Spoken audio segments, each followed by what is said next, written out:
ശ്രീ അദ്വൈത ഗദാധര ശ്രീവാസാദി ഒരു ഭക്തവൃന്ദ. ഹരേ കൃഷ്ണ ഹരേ കൃഷ്ണ.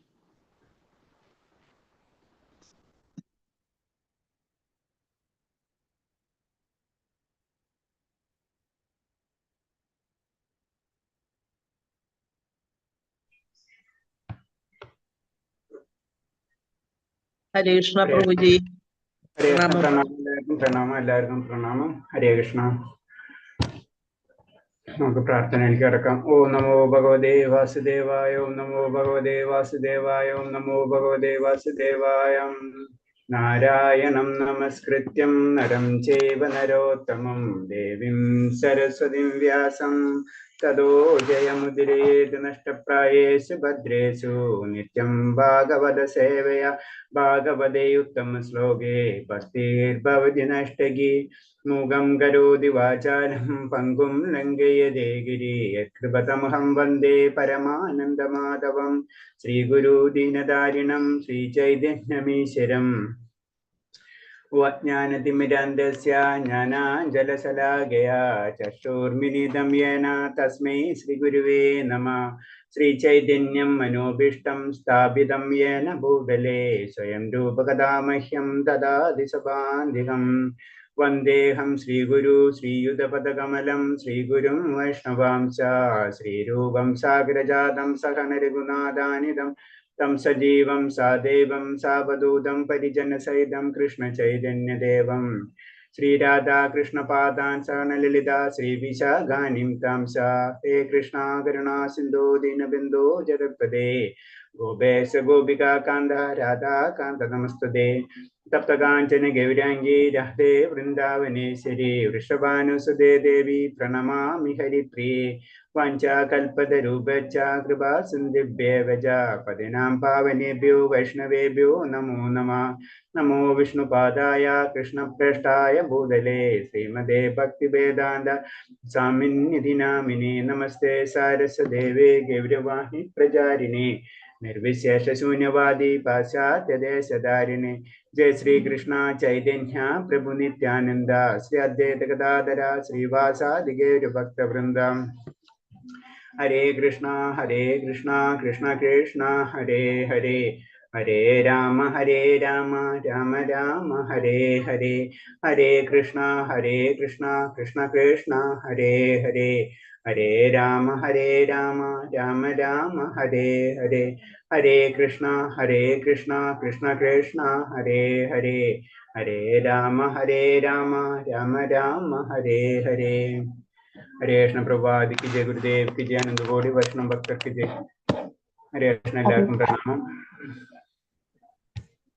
നമ്മളിന്നിപ്പോ ഇന്ന് 9ാമത്തെ അധ്യായം അല്ലേ? ഹരേ കൃഷ്ണ.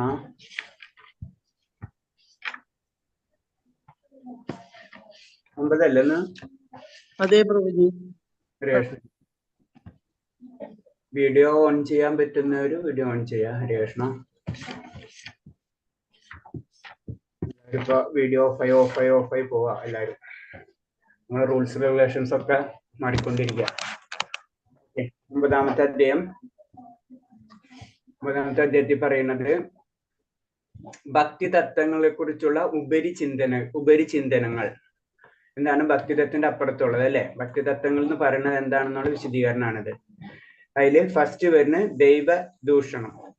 നമുക്കറിയാം ദൈവദൂഷണം അത് ശരിയല്ല നമുക്കറിയാം. അതിനെപ്പറ്റിയാണ് ഡീറ്റെയിൽ ആയിട്ട് പറയുന്നത്. അതിൽ കുറെ കാര്യങ്ങൾ ഇതിൽ പറയുന്നുണ്ട്.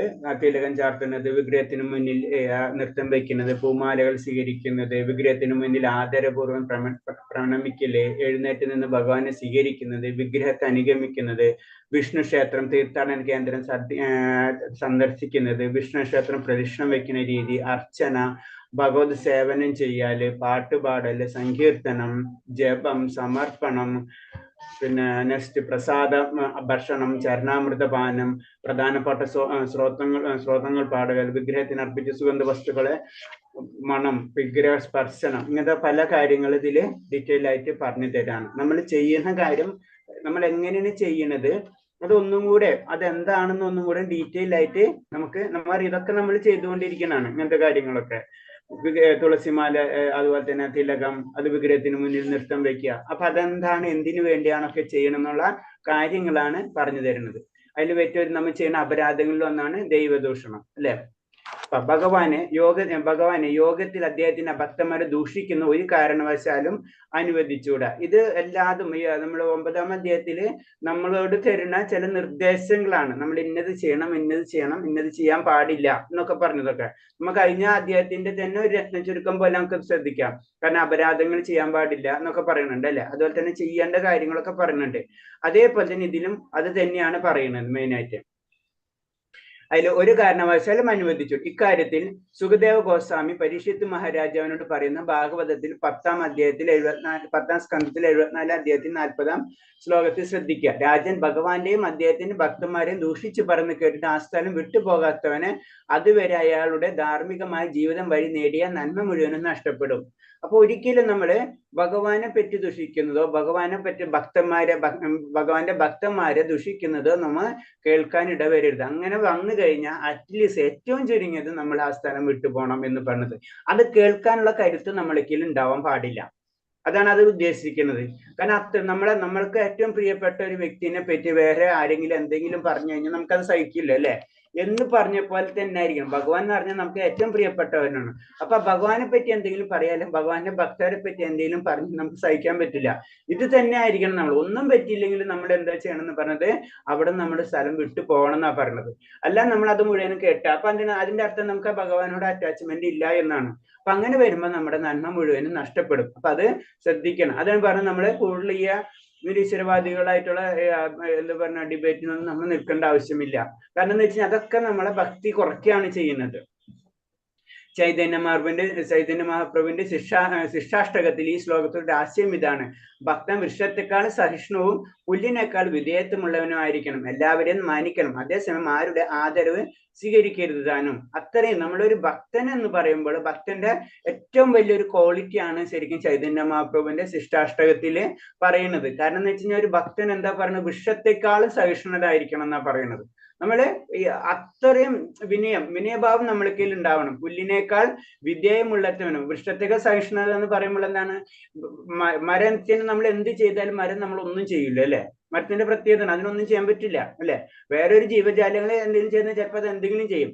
മരം എന്ന് പറഞ്ഞാൽ ഒന്നും ചെയ്യാൻ പറ്റില്ല. ആ ഒരു അവസ്ഥ, അത്രയും സഹിക്കാനുള്ള ഒരു കഴിവ് ഭക്തൻ ഉണ്ടായിരിക്കണം. പുല്ലിനേക്കാൾ വിധേയത്വം ഉള്ളവനാണ്. പുല്ല് എത്ര കാറ്റ് വന്നാലും അത് ചെരിഞ്ഞുകൊണ്ടിരിക്കുള്ളൂ, അല്ലെ?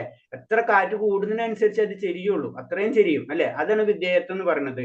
എല്ലാവരെയും മാനിക്കണം, നമ്മൾ എല്ലാവരെയും റെസ്പെക്ട് ചെയ്യണം, അതേസമയം ആരുടെ ആദരവ് സ്വീകരിക്കരുത്. നമ്മൾ ഇങ്ങോട്ടൊന്നും ആശിക്കാതെ അങ്ങോട്ട് കൊടുക്കണം. നമ്മളൊരു ഭക്തന്റെ ഗുണത്തിനെ പറ്റി ജനറൽ ആയിട്ട് പറയുന്ന ഒരു പോയിന്റ് ആണ്. കാരണം എന്ന് വെച്ച് കഴിഞ്ഞാൽ നമ്മളെ ദുഃഖം അവരെ ദുഃഖം നമ്മുടെ ദുഃഖം എന്നുള്ള രീതിയിലായിരിക്കണം നമ്മുടെ എല്ലാ ചിന്താഗതിയും വരേണ്ടതെന്നാണ് പറയുന്നത്. അതുപോലെ തന്നെ അവരെ സന്തോഷം നമ്മുടെ സന്തോഷമായിരിക്കണം.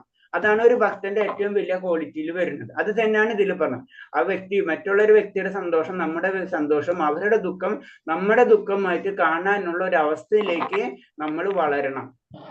ഭക്തൻ എന്ന നിലയിൽ അങ്ങേയറ്റം വിനയവാനും സൗമ്യനുമായി ചൈതന്യ മഹാപ്രഭു ശ്രീ നിത്യാനന്ദനെ ആരോ ദ്രേഹോപദ്രവം ഏൽപ്പിച്ചെന്ന് കേട്ട മാത്രയിൽ ആ സ്ഥലത്ത് പാഞ്ഞെത്തി കുറ്റക്കാരനായ ജഗായെയും മദായെയും കൊല്ലാൻ പോലും തയ്യാറി. ചൈതന്യ മഹാപ്രഭു ഈ പെരുമാറ്റം വളരെ പ്രധാനമാണ്. അതിൽ പറഞ്ഞ ഭക്തനാണെങ്കിലും, കാരണം നമ്മളെ ആരെ പറ്റിയാണ്, നമ്മളെ ഭക്തനെ ദുഷിക്കുക അല്ലെങ്കിൽ ഭഗവാനെ ദുഷിക്കുന്ന സമയത്ത് നമ്മളെ തന്നെ മറന്നു പോണ ഒരവസ്ഥ. അതിന് ഞാൻ പറഞ്ഞു, ഭൗതികതയിലായിരുന്നു നമുക്ക് ഇഷ്ടപ്പെട്ട ഒരു വ്യക്തിനെ നമ്മൾ ആരെങ്കിലും എന്തെങ്കിലും പറഞ്ഞു കഴിഞ്ഞാൽ നമ്മൾ അറിയാണ്ട് തന്നെ നമ്മളെ ഇത് മാറും, അല്ലെ? അപ്പൊ അത് തന്നെ ആയിരിക്കണം എന്നാ പറയുന്നത്. അത്രയും, അതായത് എത്ര അറ്റാച്ച്മെന്റ് ഭക്തരോടും അതുപോലെ തന്നെ ഭഗവാനോടും ഉണ്ടാവുമ്പോൾ നമ്മൾ അറിയാതെ തന്നെ ഇതൊക്കെ പ്രതികരിച്ചു പോകും എന്നാ പറയുന്നത്. അല്ലെങ്കിൽ നമ്മൾ എന്താ, അത് ചെയ്യാനുള്ള കഴിവില്ലെങ്കിൽ, ആ ശാസ്ത്രീയ ജ്ഞാനം ഇല്ലെങ്കിൽ, അവരോട് പറഞ്ഞ് മനസ്സിലാക്കാനുള്ള കഴിവില്ലെങ്കിൽ നമ്മൾ അവിടെ നിന്ന് മാറി നിൽക്കാം. അതാണ് ഏറ്റവും നമ്മൾ ചെയ്യേണ്ടത്. നമ്മൾ ചെയ്യേണ്ടത് കൂടുതൽ അതാണ്. നമ്മൾ കനിഷ്ക ലെവലുള്ള ഭക്തന്മാർ കാരണമുണ്ട് നമ്മൾ കൂടുതലും ആ സംഭവത്തിൽ നിന്ന് മാറി നിൽക്കാൻ നമ്മൾ ശ്രമിക്കണം. ഒരു വൈഷ്ണവൻ പരമാവധി സഹിഷ്ണുവും സൗമ്യനുമാണ്. സ്വന്തം അഭിമാനം പോലും ഉപേക്ഷിക്കാൻ തയ്യാറായി എന്ന് വരാം. കാരണം എപ്പോഴും അത് മരത്തിനെ പോലെയാണ് അല്ലെ, അത്രയും സഹിഷ്ണുവാണ്. അതുപോലെ തന്നെ സൗമ്യനാണ്. സ്വന്തം അഭിമാനം പോലെ ഉപേക്ഷിക്കും. അഭിമാനം എന്നുള്ള അവസ്ഥ നമുക്ക് ഉണ്ടാവില്ല. എന്നാൽ കൃഷ്ണന്റെയോ അദ്ദേഹത്തിന്റെ ഭക്തന്റെയോ അഭിമാനത്തിന്റെ കാര്യം വരുമ്പോൾ ആ അപമാനം അയാൾ സഹിക്കില്ല. ഭഗവാനെ പറ്റി എന്തെങ്കിലും പറയാ, ഭഗവാന്റെ ഭക്തനെ പറ്റി എന്തെങ്കിലും സംസാരിക്കേ, അല്ലെങ്കിൽ അത് പിന്നെ ഭഗവാനെ റെസ്പെക്ട് ചെയ്യാതിരിക്കുക, അതേപോലെ തന്നെ ഇവരെ അങ്ങനെയൊക്കെ വരുന്ന സമയത്ത് അയാൾ ഒരിക്കലും സഹിക്കില്ല എന്നാ പറയുന്നത്. പിന്നെ ഇത്തരം അപമാനങ്ങൾക്ക് 3 വിധത്തിൽ നേരിടാം. നമുക്ക് വേണമെങ്കിൽ ഇങ്ങനത്തെ ഒരു അപമാനങ്ങൾ എന്ന് ഞാൻ പറഞ്ഞില്ല, ഇങ്ങനത്തെ സംഭവങ്ങൾ വരുമ്പോൾ നമുക്ക് അതിൽ 3 വിധത്തിൽ നമുക്ക് നേരിടാം എന്നാ പറയുന്നത്. ഒന്ന്, ദൈവദൂഷണം വാക്കുകൾ കൊണ്ടാണെങ്കിൽ അത് ചെയ്തവന് വാദിച്ച് തോൽപ്പിക്കാൻ കഴിയുമെങ്കിൽ അങ്ങനെ ചെയ്യാം. അപ്പൊ ചില ആൾക്കാര് ഭഗവാൻ ഇങ്ങനെ പല രീതിയിലും പറയുമ്പോ നമുക്കതിന് കഴിവുണ്ടെങ്കിൽ തീർച്ചയായിട്ടും ആ കഴിവ് ഉപയോഗിച്ച് അവരെ നമ്മൾ തോൽപ്പിക്കാം. അവര് പറയുന്നത് ശരിയല്ല, ഇന്നതിൽ ഇന്നത് പറഞ്ഞിട്ടുണ്ട് എന്നൊക്കെ പറഞ്ഞ് നമ്മളെ കഴിവുണ്ടെങ്കിൽ അത് നമ്മൾ കഴിവ് ആർജിക്കണം എന്ന് പറയുന്നത്. അതാണ് നമ്മൾ ശാസ്ത്രങ്ങള് നമ്മൾ പഠിക്കണം. നമ്മൾ ശാസ്ത്രങ്ങൾ പഠിക്കാണ്ട് നമുക്ക് വിശ്വാസം മാത്രം ഉണ്ടായിട്ട് കാര്യമില്ല. അത് പിന്നെ ഒരു വികാരം, ആ വികാരമാണ് പറയുന്നത് അല്ലെ. രണ്ടും വേണം നമുക്ക്, ശാസ്ത്രവും വേണം വികാരം. അതാണ് മതത്തിന് 2 പാർട്ട് ഉണ്ട് എന്ന് പറഞ്ഞു. മതം എന്ന് പറയുമ്പോൾ വികാരമാണ്, പക്ഷെ അതിന്റെ പിറകിൽ എന്താ വേണ്ടത്? ഒരു ജ്ഞാനം വേണം. അപ്പൊ ജ്ഞാനം ഉണ്ടായിരിക്കും, അതിന് നമ്മൾ ജ്ഞാനം നമ്മൾ ഡെവലപ്പ് ചെയ്തെടുക്കണം എന്ന് പറയുന്നതിന്റെ മെയിൻ ആയിട്ടുള്ള കാരണം. അങ്ങനെയാണെങ്കിൽ അങ്ങനെ പറയുന്ന വ്യക്തികളെ നമുക്ക് വാദിച്ച് തോൽപ്പിക്കാൻ കഴിയും. അതിന് കഴിയുന്നില്ലെങ്കിൽ പിന്നെ ചെയ്യാന്ന് സൗമ്യനയും അവിടെ നിൽക്കില്ല, സ്വന്തം ജീവൻ ഉപേക്ഷിക്കുകയാണ്. ഇത് രണ്ടും സാധ്യമല്ല. പിന്നെന്താണ്? പിന്നെ അവിടെ നിൽക്കുകയല്ല, പിന്നെ നമ്മള് ഒന്നില്ലെങ്കിൽ പിന്നെ അടുത്ത പറഞ്ഞത് നമ്മള് ജീവൻ ഉപേക്ഷിക്കാനാണ് പറയുന്നത്. നമുക്ക് അത്ര അറ്റാച്ച്മെന്റ് പറയണത് നമുക്ക് സഹിക്കാൻ പറ്റാത്താകുമ്പോൾ നമുക്ക് ജീവൻ ഉപേക്ഷിക്കാവുന്ന അവസ്ഥയിലേക്ക്. ഇത് രണ്ടും സാധ്യമല്ലെങ്കിൽ ആ സ്ഥലം വിട്ടു പോകുകയാണ് വേണ്ടത്. ഇത് രണ്ടും പറ്റിട്ടില്ല എന്ന് വെച്ച് കഴിഞ്ഞാൽ നമ്മള് ആ സ്ഥലം, അതിനെ പറഞ്ഞ നമ്മൾ ജനറൽ ആയിട്ട് നമുക്ക് ചെയ്യാൻ പറ്റാവുന്ന കാര്യം അതാണ് ആ സ്ഥലം വിട്ടുപോകുക. ഈ പറഞ്ഞതൊന്നും ചെയ്യുന്നില്ലെങ്കിൽ ആ ഭക്തിയുടെ കാര്യത്തിൽ അയാൾക്ക് ആ പാതിഥ്യം സംഭവിച്ചെന്ന് കരുതാം. ഇതൊന്നും ചെയ്യാണ്ട് അവര് പറഞ്ഞത് ശരിയാണ്, അങ്ങനെ ആയിരിക്കും എന്നൊക്കെ പറഞ്ഞു കഴിഞ്ഞാൽ നമ്മളെ ഭക്തി കുറഞ്ഞുകൊണ്ടിരിക്കുകയാണെന്നുള്ള പറയണതാണ്. അപ്പൊ അതിനുള്ള അറ്റാച്ച്മെന്റ്, ഭഗവാനുള്ള ആ അറ്റാച്ച്മെന്റ് നമുക്ക് അത്രയും ഇല്ലാത്തത് കാരണം കൊണ്ടാണ് നമ്മൾ അത് കേൾക്കാൻ നിൽക്കുന്നത് അല്ലെ. നമ്മൾ സിമ്പിൾ ആയിട്ട് ഭൗതികമായിട്ട് ആലോചിച്ചാൽ മതി. നമ്മളെ പ്രിയപ്പെട്ട ആരെയോ പറ്റി വേറെ എന്തോ വ്യക്തി ഇങ്ങനെ പറഞ്ഞുകൊണ്ടിരിക്കുമ്പോൾ എന്താ നമുക്ക് സഹിക്കാൻ പറ്റുമോ? കുറച്ച് കഴിയുമ്പോൾ നമ്മൾ പൊട്ടിത്തെറിക്കും അല്ലെ. സിമ്പിൾ ആയിട്ടുള്ള കാര്യമാണ്. ഇത് തന്നെ ആയിരിക്കണം ഭഗവാന്റെ കാര്യത്തിലും നമ്മൾ സംഭവിക്കേണ്ടതെന്നാണ് പറയുന്നത്. കാരണം അങ്ങനെ സംഭവിച്ചിരിക്കും. കാരണം ഭക്തനെ അല്ലെങ്കിൽ ഭഗവാനെ പറയുമ്പോൾ അറിയാതെ തന്നെ നമ്മളത്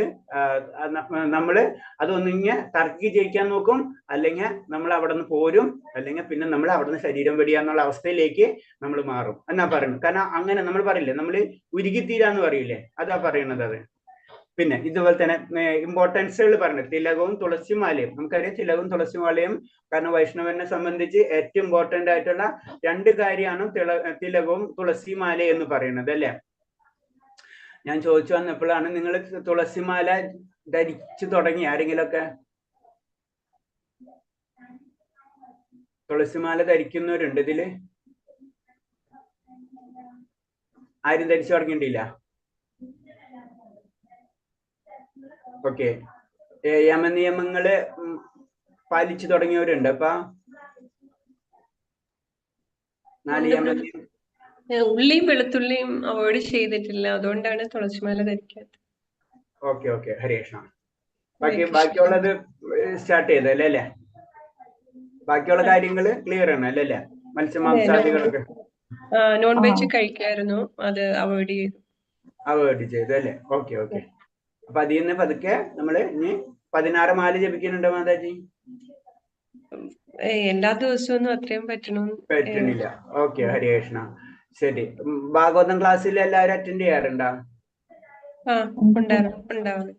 ഉണ്ടല്ലേ അല്ലേ? ഹരേഷ്ണ. നമ്മളപ്പോ കൂടുതൽ കേൾക്കാന്നാ പറയണത്. അങ്ങനെ വരുമ്പോ നമ്മളെ ഭക്തിയില് പ്രത്യേകിച്ച് ഭാഗവതം നമ്മൾ കേൾക്കാൻ ശ്രമിക്കാം. കാലത്ത് ഉച്ചയ്ക്ക് 3-4 ക്ലാസ് ഉണ്ടെന്നുണ്ട്. ഏതെങ്കിലും ക്ലാസ്സിൽ നമ്മൾ ഭാഗവതം കേൾക്കാൻ ശ്രമിക്കാം. അപ്പൊ അതൊക്കെ വന്നു കഴിഞ്ഞാൽ നമ്മൾ ഈ ലെവലിൽ അതാണ് നമ്മളിപ്പോ പറഞ്ഞെന്ന് വെച്ച് കഴിഞ്ഞാൽ ഭഗവാനെ പറ്റി ആരെങ്കിലും ദൂഷിച്ചു കഴിഞ്ഞാൽ നമ്മൾ അറിയാതെ തന്നെ നമ്മൾ പ്രതികരിച്ചു പോകുന്ന അവസ്ഥയിലേക്ക് നമ്മൾ എത്തണം. അതാണ് ഭക്തിയിലേക്ക് നമ്മൾ അടുക്കണതിന്റെ ലക്ഷണങ്ങളാണ്.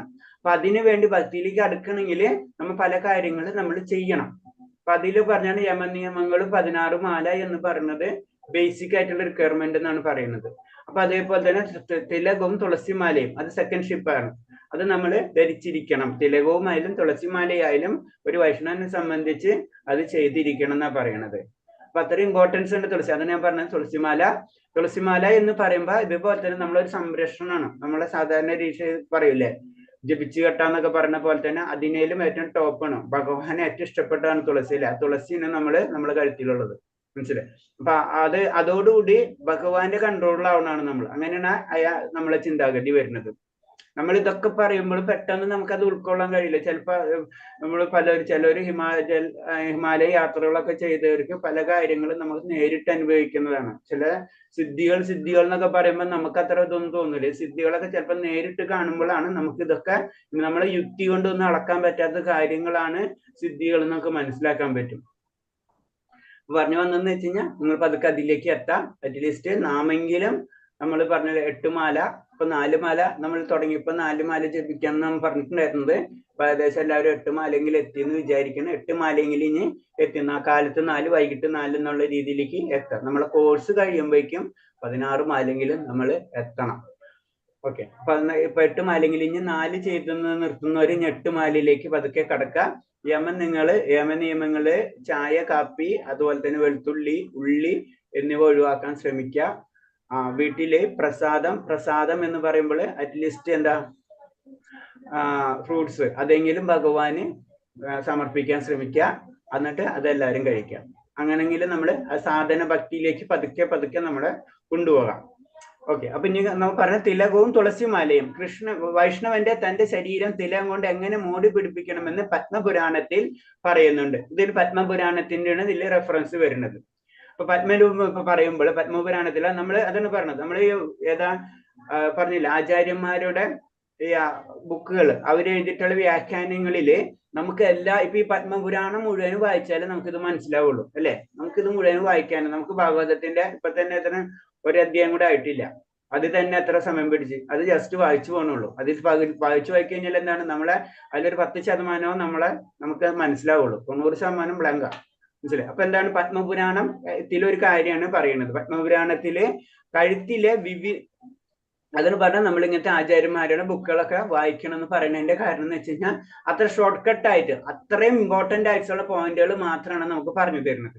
അപ്പൊ പത്മപുരാണത്തിൽ പറയുന്നത് കഴുത്തിൽ തന്നെ തുളസിമാല, ശരീരത്തിന്റെ വിവിധ ഭാഗങ്ങളിൽ വിഷ്ണുവിന്റെ പ്രതിരൂധാത്മാക ചിഹ്നങ്ങൾ, 4 കൈകൾ ധരിച്ചുള്ള ശംഖ്, ചക്ര, ഗദ, പത്മങ്ങൾ, നെറ്റിയിൽ വിഷ്ണുവിന്റെ തിലകം എന്നിവ ഉള്ളവർ വിഷ്ണു ഭക്തന്മാരാണെന്ന് മനസ്സിലാക്കണം. അപ്പൊ അതിന്റെ ഒരു ഇൻഡിക്കേഷനും കൂടിയാണ് ഭക്തൻ എന്ന് പറയുന്നതോടുകൂടി.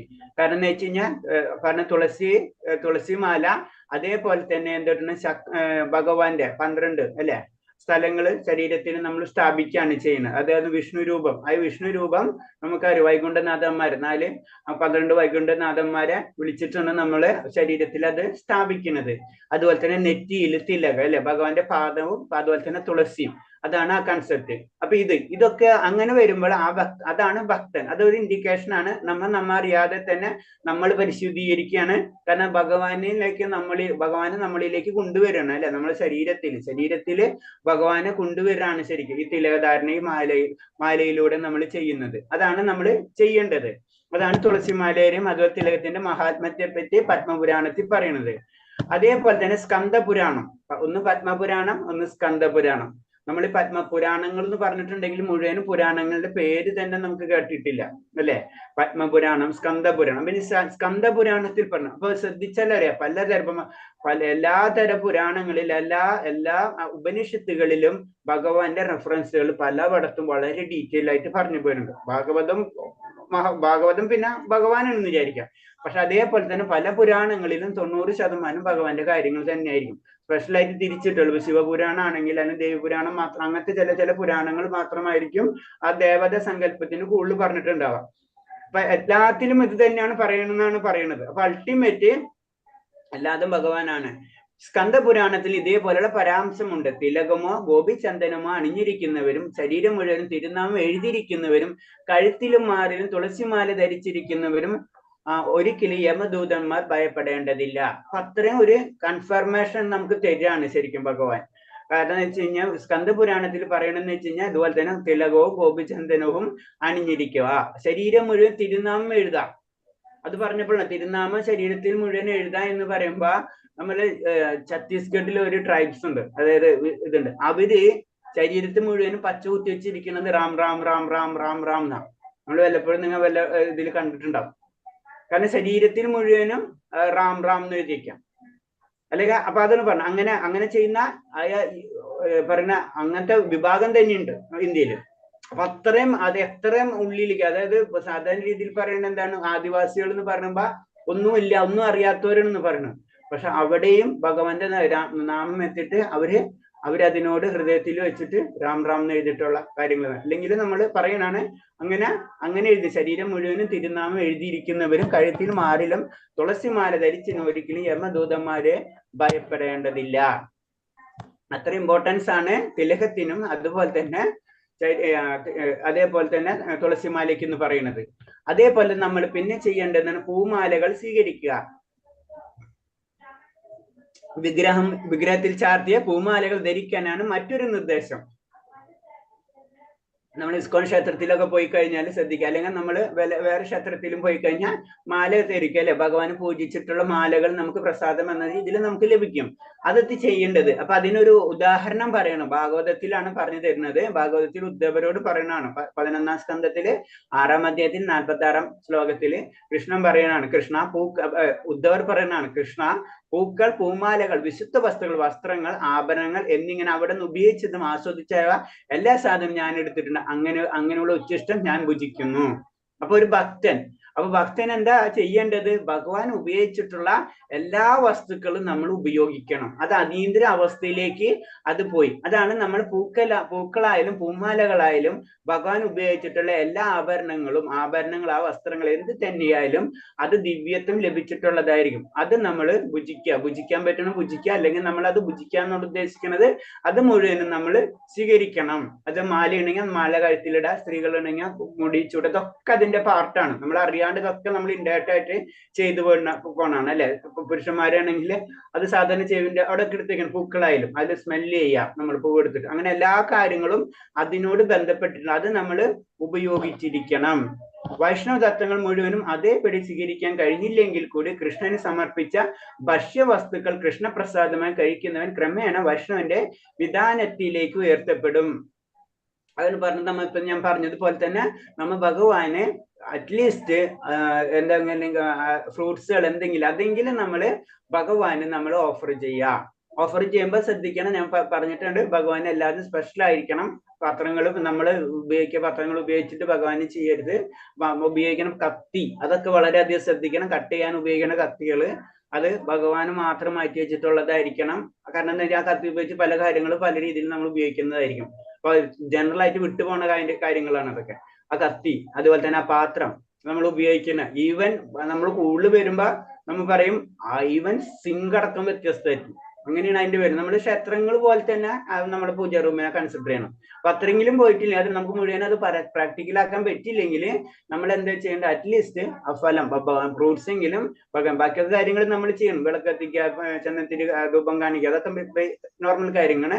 അതിൽ കൂടെ ഇത് സമർപ്പിച്ചിട്ട് അതെന്താണ്, ആ പ്രസാദം കഴിക്കുന്നവൻ, അതിന് നമ്മുടെ വീട്ടിലുള്ളവർക്ക് ആ പ്രസാദം കൊടുക്കണം എന്ന് പറഞ്ഞു. അങ്ങനെ കഴിക്കുന്നവർ ക്രമേണ വൈഷ്ണവ വിധാനത്തിലേക്ക് ഉയർത്തപ്പെടും. പതുക്കെ അവന്റെ ഭഗവാനിലേക്കുള്ള അടുപ്പം അവന് വർദ്ധിച്ചു വരും.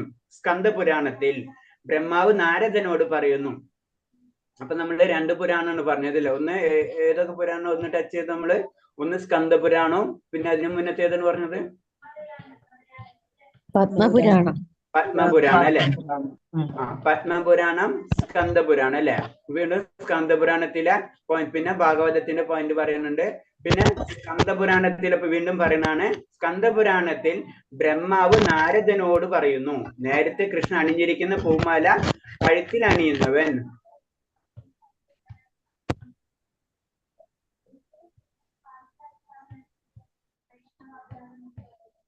സ്കന്ദപുരാണത്തിൽ ബ്രഹ്മാവ് നാരദനോട് പറയുന്നു, നേരത്തെ കൃഷ്ണൻ അണിഞ്ഞിരിക്കുന്ന പൂമാല കഴുത്തിൽ അണിയുന്നവൻ എല്ലാ തരം രോഗങ്ങളിൽ നിന്നും അതേപോലെ തന്നെ സർവ്വ പാപങ്ങളിൽ നിന്നും മുക്തനായി ക്രമേണ മാലിന്യങ്ങളിൽ നിന്ന് മോചനം നേടുന്നു. ഹരേ കൃഷ്ണ. പിന്നെ ഇതേപോലെ തന്നെ ക്ലാസ്സില് നമ്മൾ വിചാരിക്കും യൂട്യൂബൊക്കെ കാണുന്ന യൂട്യൂബ് ഒന്നും കാണലുണ്ടാവില്ല. അപ്പൊ യൂട്യൂബ് കാണുന്നവരോട് പറയാണ്, നിങ്ങൾ അറ്റ്ലീസ്റ്റ് ക്ലാസ്സിൽ കയറാൻ ശ്രമിക്കുക. കുറച്ച് നാൾ യൂട്യൂബ് കാണും, പിന്നെ കാണില്ല, പിന്നെ സ്കിപ്പ് ആവും. നമ്മൾക്കറിയാം യൂട്യൂബിലും മറ്റുള്ളതിലൊക്കെ അനേകം വീഡിയോസ് എടുക്കുന്നുണ്ട്. നമ്മളതും കുറച്ച് നാൾ കാണും. അതാണ് നമ്മളെ സാധന ഭക്തി എന്ന് പറഞ്ഞ് നമ്മൾ ഒരു ടൈം ഫിക്സ് ചെയ്ത് ദൃഢനിശ്ചയം സതതം കീർത്തിയന്തോമ യഥന്യസ്ത ദൃഢവൃത്ത എന്ന് പറയുന്നത് വെറുതെ ഒന്നല്ല. ആ ദൃഢനിശ്ചയം നമ്മൾ ഉണ്ടായിരിക്കണം. ക്ലാസ്സിൽ കറക്റ്റ് ടൈമിൽ ക്ലാസ്സിൽ കയറി ക്ലാസ് കേൾക്കാം. ക്ലാസ് അല്ലെങ്കിൽ നമുക്ക് കേൾക്കില്ല. 100% വീഡിയോ യൂട്യൂബ് കാണുന്നവരോടുള്ള ഇതാ പറയണം. നമ്മൾ യൂട്യൂബ് ശരിക്കും പറയാ, യൂട്യൂബും കൊടുക്കരുതെന്നാ പറയാം. അങ്ങനെ പബ്ലിക്കായിട്ട് ഇഷ്ടമുള്ളപ്പോ കാണാനുള്ളതല്ല എന്നാ പറയാം. കാരണം അത് അത്രയും അപൂർവത്തിൽ അപൂർവം നമുക്ക് അത് മിസ് ചെയ്താൽ അവർക്ക് ആ റെഫറൻസിന് വേണ്ടിയിട്ടുള്ളതാണ്. അപ്പൊ അത് ശ്രദ്ധിക്കുക. യൂട്യൂബ് മാത്രം റെഫറൻസ് ചെയ്ത് പോയി കഴിഞ്ഞാൽ കുറച്ച് നാൾ കഴിയുമ്പോൾ നമ്മളത് വിടും. ഉറപ്പാ, അതിനൊരു സംശയമില്ല. അപ്പൊ നമ്മള് ആ സമയം ഭഗവാന് വേണ്ടി മാറ്റി വെച്ചിരിക്കലാണെന്ന് ചിന്തിക്കുക. അത്രയും സമയം നമ്മൾ അരമണിക്കൂർ അല്ലെങ്കിൽ 1 മണിക്കൂർ അത്രയെങ്കിലും സമയം നമ്മൾ ഭഗവാന്റെ കാര്യങ്ങൾ ശ്രദ്ധിച്ചിരിക്കും. അതിനുവേണ്ടിയാണ് ഇത് പറയുന്നത്. സ്കന്ദപുരാണത്തിൽ ബ്രഹ്മാവ് നാരദനോട് പറയും, നേരത്തെ കൃഷ്ണൻ അണിഞ്ഞിരിക്കുന്ന പൂമാല കഴുത്തിൽ അണിയുന്നവൻ എല്ലാത്തരം രോഗങ്ങളിൽ നിന്നും അതേപോലെ തന്നെ സർവ്വ പാപങ്ങളിൽ നിന്നും മുക്തനായി ക്രമേണ മാലിന്യങ്ങളിൽ നിന്ന് മോചനം നേടുന്നു. അപ്പൊ സ്കന്ദപുരാണത്തിലും ബ്രഹ്മാവ് നാരദനോട് പറയുന്നുണ്ട് അല്ലെ, ഭഗവാൻ അണിഞ്ഞിരിക്കുന്ന ആ പൂമാല നമ്മൾ അണിയുന്നവൻ അതേപോലെ തന്നെ എല്ലാ രോഗങ്ങളിൽ നിന്നും അതുപോലെ തന്നെ സർവ്വ പാപങ്ങളിൽ നിന്നും മോചനം ലഭിക്കുന്നു. അപ്പൊ അത്രയും അതൊക്കെ പറയുന്നത് എന്താണ്, ഇത്രയും ഇമ്പോർട്ടൻസ് ആണ് ഭഗവാൻ ഉപയോഗിച്ച, ഭഗവാൻ ടച്ച് ചെയ്ത വസ്തുക്കളല്ലാതും. അതിനൊക്കെ ഉദാഹരണം പറയുന്നത് നമുക്കറിയാം, നമ്മളെ പാപങ്ങളെല്ലാതും മാറുന്ന എവിടെ നിന്നാണ്? സാധാരണ രീതിയിൽ പറയുമ്പോ ഗംഗയിൽ ചെന്ന് മുങ്ങിയാല് അല്ലെ പാപങ്ങൾ മാറും. ഈ ഗംഗയുടെ പാപം ആരാണ് മാറ്റാ? പിന്നെ